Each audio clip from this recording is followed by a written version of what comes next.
اس نظریے پر، اس بیس پر جب یہ بات سیدہ خدیجہ الکبریٰ سلام اللہ علیہا آپ کے کانوں میں پڑی، آپ نے سنا، تو آپ نے پیغام نکاح بھی بھیجا اور اپنی تجارت کے لیے کہا کہ اس تجارت کی سربراہی، اس تجارت کی دیکھ بھال بھی آپ صلی اللہ علیہ وسلم کے سپرد کی۔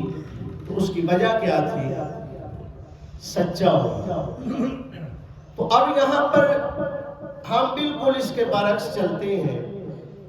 ہم دھوکہ دہی، لین دین میں، مال میں ملاوٹ، ہر ایک طرح کا جو ہم کر سکتے ہیں وہ کرتے ہیں، اور سننے کو یہ ملتا ہے کہ اگر ہم جھوٹ نہ بولیں تو ہمارا جو مال ہے وہ نہیں بکتا، تجارت ہماری نہیں چلتی۔ میرے لجپال آقا علیہ السلام نے ارشاد فرمایا کہ جھوٹ بول کے تمہارا مال تو بک جائے گا، لیکن اس کے اندر جو برکت ہے اس کو اللہ رب العزت اٹھا لیتا ہے۔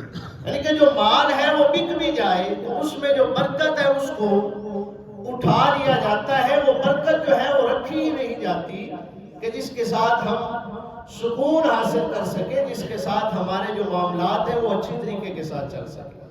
دیکھیے کہ کریم آقا علیہ السلام کا ارشاد گرامی ہے، جامع ترمذی کے اندر اس روایت کو بیان کیا گیا، 3 قسم کے لوگ ایسے ہیں کہ اللہ خالق کائنات قیامت والے دن ان پر نگاہ رحمت ہی بات اپنی چادر کو لٹکا کے جو چلنے والا ہے اس پر اللہ نگاہ رحمت نہیں فرمائے گا، یعنی تکبر کرنے والا شخص۔ دوسرا جو شخص ہے، کریم آقا علیہ السلام نے فرمایا کہ جو کسی پر احسان کرتا ہے اور پھر اس احسان کو جتلاتا ہے کہ میں نے تیرے اوپر فلاں وقت میں احسان کیا تھا، فلاں جگہ پہ یہ احسان کیا تھا، اور اس احسان کو جتلاتا پھرتا ہے لوگوں کے سامنے۔ میرے مصطفیٰ علیہ السلام نے فرمایا ایسے شخص پر بھی اللہ نگاہ رحمت نہیں فرمائے۔ اور تیسرا شخص کون ہے؟ میرے کریم آقا علیہ السلام نے فرمایا کہ جو مال کو جھوٹ بیچ کر، جھوٹ بول کر بیچتا ہے، کل قیامت والے دن اللہ ایسے شخص سے ہم کلام ہی نہیں ہوگا، نگاہ رحمت نہیں فرمائے اور نہ ہی ان کو پاک فرمایا جائے گا۔ اب ذرا غور کریں کہ یہ ہمارا دنیا داری کا معاملہ آج جناب محترم یہ سانسوں کی ڈوری ہے، کٹ جائے تو کیا ہے جناب؟ یہ باقی کا جو مال و متاع ہے، جو ساز و سامان ہے، وہ جو باقی لوگ ہیں انہی کے اندر یہ رہے گا، اس کے علاوہ ہمارے کام کا تو نہیں ہوگا۔ ہمارا جو وہ ایک ہی کفن ہے، وہ ایک ہی قبر ہے، وہی نصیب ہوگی، اور وہ بھی نصیب والوں کو ہی نصیب ہوتی ہے، وگرنہ ایسا معاملہ بھی ہوتا ہے کہ قبر اور کفن بھی نصیب نہیں ہوا کرتا۔ تو یہ ہمیں نہیں پتا کہ ہمارے ساتھ کیا ہونے والا ہے، تو ہم اچھے طریقے کے ساتھ، اب دیکھیے کہ ایک دن میرے مصطفیٰ علیہ السلام ایک بازار میں تشریف لے جاتے ہیں، وہاں پر گندم کا ڈھیر پڑا ہوا ہے۔ کریم آقا علیہ السلام نے اس گندم کے اندر ہاتھ رکھا، جب اندر ہاتھ ڈالا کریم آقا علیہ السلام نے، وہ اندر سے جو گندم تھی وہ ذرا تر محسوس ہو رہی تھی، وہ پانی والی محسوس ہو رہی تھی۔ میرے مصطفیٰ علیہ السلام نے فرمایا کہ یہ کیا ہے؟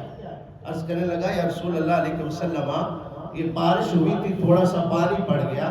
حضور علیہ السلام نے فرمایا کہ تو نے اسے اوپر کیوں نہیں رکھا، اندر کیوں چھپا کے رکھا ہے؟ اور حضور علیہ السلام نے فرمایا کہ سن لو، جو شخص دھوکہ دہی سے مال بیچتا ہے، جو شخص دھوکہ دہی کے ساتھ اس لین دین کو کرتا ہے، تو میرے لجپال آقا علیہ السلام نے فرمایا اس شخص کا اور میرا لینا دینا ہی کوئی نہیں، وہ ہمارا ہے ہی نہیں، اس کے ساتھ ہمارا تعلق ہی کوئی نہیں۔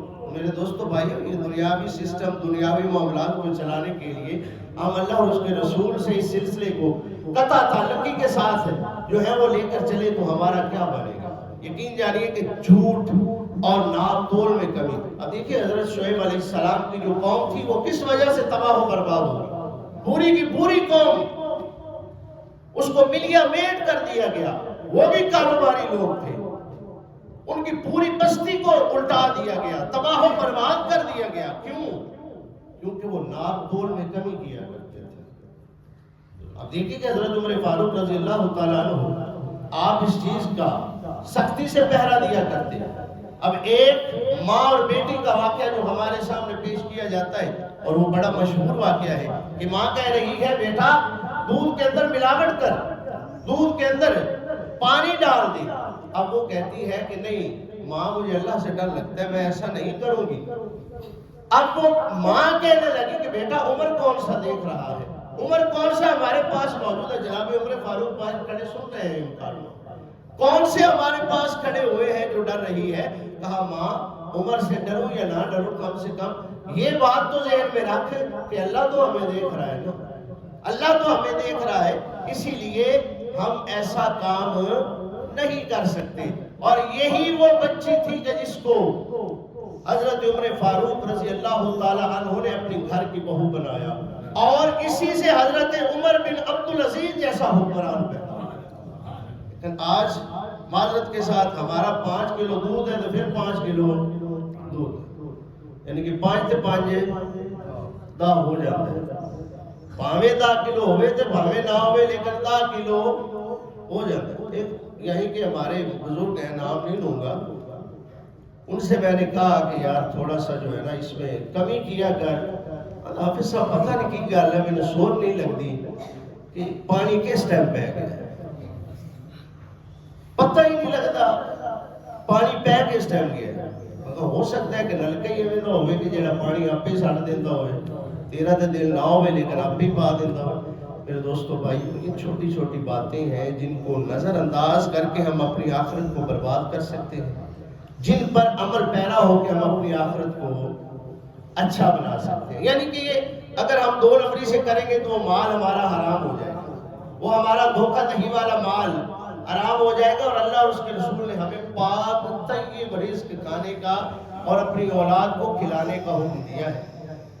اور پھر اللہ کے محبوب صلی اللہ علیہ وسلم کی خوشخبری ایسے تاجروں کے لیے ہے کہ تاجر الصدوق مع الانبیاء. حضور نے فرمایا کہ یہ سچا تاجر ہے، صحیح سچ بول کے تجارت کرنے والا ہے، کل قیامت والے دن وہ انبیاء کے ساتھ ہوگا. اب اس سے بڑی اور کیا بات ہو سکتی ہے. تو لہٰذا آج سے میرے دوستو بھائیوں اپنا جو کانٹا ہے، میزان جو ہے اس کو بھی درست فرمائیں اگر کوئی ایسا کرتا ہے. اور اگر دودھ والا کوئی سسٹم ہے تو اس کو بھی پاک کریں.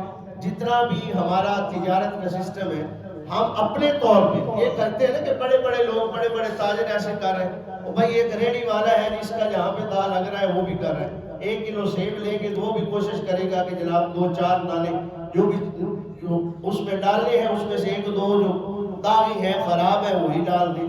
گھر میں آ کے دیکھیں گے تو وہ خراب نظر آتے ہیں. تو یہ ریڑھی سے لے کر اوپر تک یہ سسٹم ہے. اور ہم اگر اپنے گھر سے اس چیز کا آغاز کریں گے، ہم اگر خود کو ٹھیک کرنے کی کوشش کریں گے تو پھر سارا معاشرہ ہی ٹھیک ہو جائے گا. اگر ہم خود کو ٹھیک نہیں کریں گے تو پھر سارا معاشرہ ہی ایسے ہی چلتا رہے گا. دعا کریں گے اللہ رب العزت مجھے اور آپ کو ان باتوں کے عمل پیرا ہونے کی توفیق عطا فرمائے اور ہمیں سچا تاجر بننے کی توفیق عطا فرمائے. آمین ثم آمین. وآخر دعوانا الحمدللہ رب العالمین.